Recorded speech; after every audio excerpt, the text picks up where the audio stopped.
What's up, Titans? This is Mr. Wills coming at you for lesson 1.6, which will cover scatterplots. The objective this evening is to determine the correlation and the line of best fit of a scatterplot. Alright, so lesson 1.6, title of those notes, Scatterplots. Alright, let's take a look here. What is a scatterplot? A scatterplot is a graph of a collection of ordered pairs. We learned ordered pairs last night. X comma y.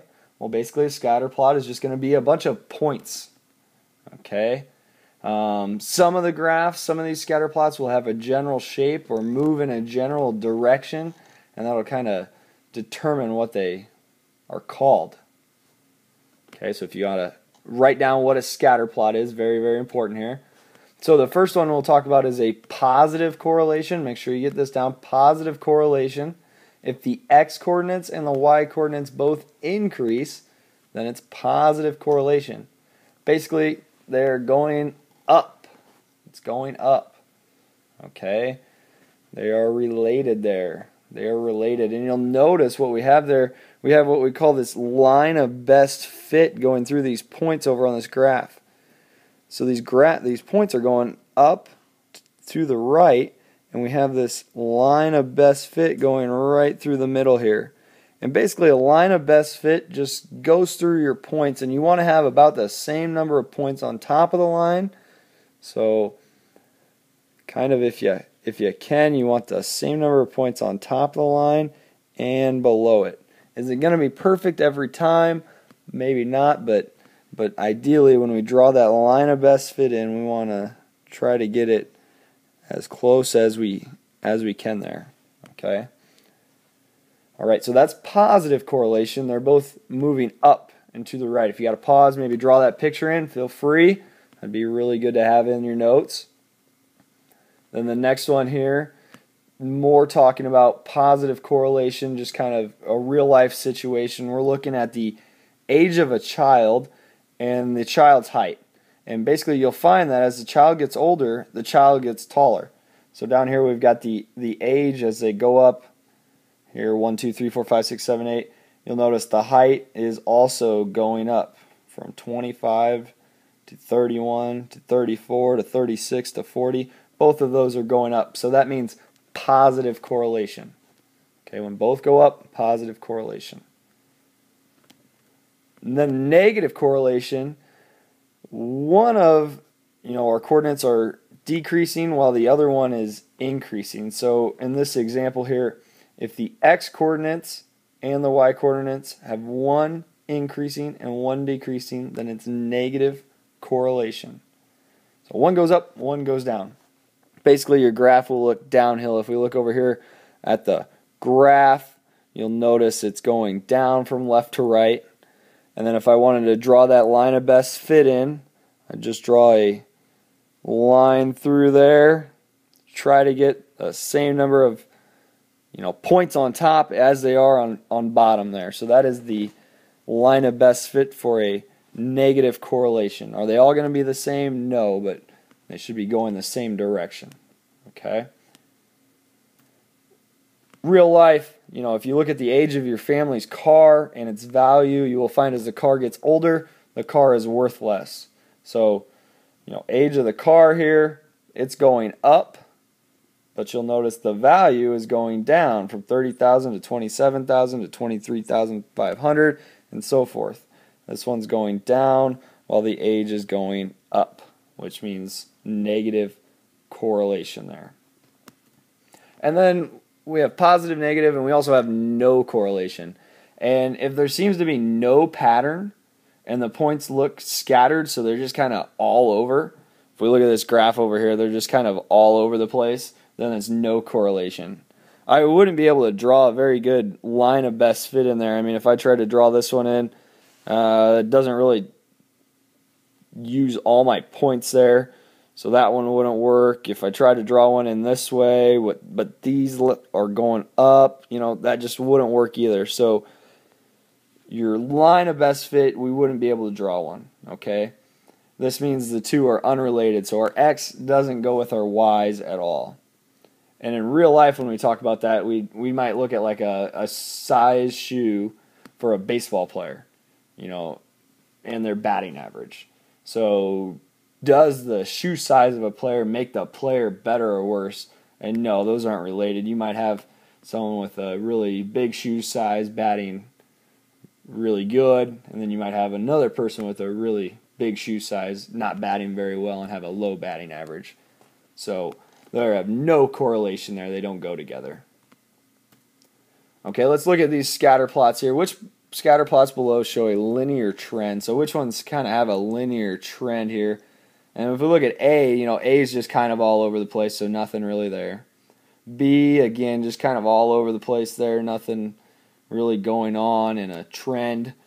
C, though, C kind of looks like one. I'd circle C. C looks like they're going downhill, so if I was to, you know, draw a line of best fit, I could draw one through there, definitely. D, nothing really going on. Those almost make a circle. E, though, E looks like, you know, they're all going up, so I would say E is, and we could draw a line of best fit through there. Again, try to have the same number of points on top as bottom. And then I'd also say F. F looks like it's pretty linear. They're all going in the same direction, and that one's just kind of straight. So then what do we call each of those? We'd call C negative correlation because it's going down to the right. E would be positive correlation because it's going up. And then F we just call a constant correlation because it's not really going up or down, but it is a straight line there. It is linear, so it's a constant correlation is what we call that. Okay, so there's just some examples of some different scatter plots. Let's go ahead and look at a real life kind of example here. We got sports utility vehicles, you know, SUVs, and the sales in the U.S. So over there on the left, we've got the years from 91 to 1999, and then the sales on the right. So in 1991, we had 0.9, which is 900,000 sales. 1992, 1.1 million. 93, 1.4, and so forth. So when I go ahead and I want to draw a scatter plot here, I'm going to create my X and Y's. And then, you know, if I'm using maybe graph paper, I've got to make sure I have my lines in here. Well, the X on the bottom is actually going to be my years. So I'll go ahead and write in each year from 91, 92, all the way up to 99, and we'll include 2000 there. And then on my left side, my Y-axis, we're going to make that the vehicle sales. Okay, so those would be in millions. So we'll go like 1 to 5 there. So 1 million to 5 million. Starts at 0 at the bottom. And then we'll plot these points. So 1991, 0.9. Make a point there. Go to 1992, 1.1. 1993, 1.4. 94, 1.6. So I'm just plotting these points. 1995, 1.7. 1996, 2.1. 1997, 2.4. 1998, 2.7, and then 1999, 3.2. And if I look at these, you know, they look like they're kind of forming a line there as well. So it looks pretty linear there, I would say. And, you know, I could draw in that line of best fit, just trying to go in right between those points.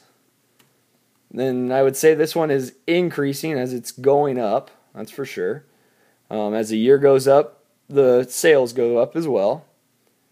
So I would say this is a positive correlation. Going up from left to right is a positive correlation. And then sometimes they might ask you even like, can you predict the sales in 2000? Well, if we looked at 2000 here, 2000's right there, I might use that line of best fit that I drew and go up to here. And where is the sales right here at 2000? Well, I would say it's about, I don't know, maybe 3.4. I would almost say predict the sales 3.4 million based on my graph there. So I use that line of best fit, and they can tell like what's going on after my data stops. Now, 2001 happened quite a while ago, but you know, if that was maybe guess it in 2015, and it was kept going, I could guesstimate kind of where it would be in 2015 as well. Okay. All right, that one looked pretty good there. Here's another one, just real quick here, talking about time spent watching TV and time spent on homework. See if there's a correlation there. We took 7 different students and asked them their watching TV and homework, and we'll real quick just show you here how that would look if I plotted this one. So on the y-axis, I'm going to do time on homework, and we'll go by 30s there, 30 to 240, because it looked like homework. My lowest one was 30, my biggest one was 180, so we'll go a little past that. Then on the x-axis, we'll go time watching TV. We'll go by 30s there again. Shortest one was 30, longest one was 240. And then I'll just plot my points. 30, 180, 45, 150, 120, 90, 240, 30, 90, 120, 150, 120, and 180, 90. So there are those points of what people were doing watching TV or doing homework. Looks kind of negative there, so I would say that relationship is linear and goes down, so I could draw that line of best fit in there. And it is decreasing. Time on TV goes up. You'll notice it gets higher as the time on homework goes down. So stay off that TV so we can study for our tests and quizzes and do our homework. So it has a negative correlation. So really what we want to do with the scatter plot is plot our points. If it looks linear, drawing the line of best fit, and then describe it there. Okay, so that is it for tonight, Titans. Enjoy your evening, and we'll see you in class tomorrow.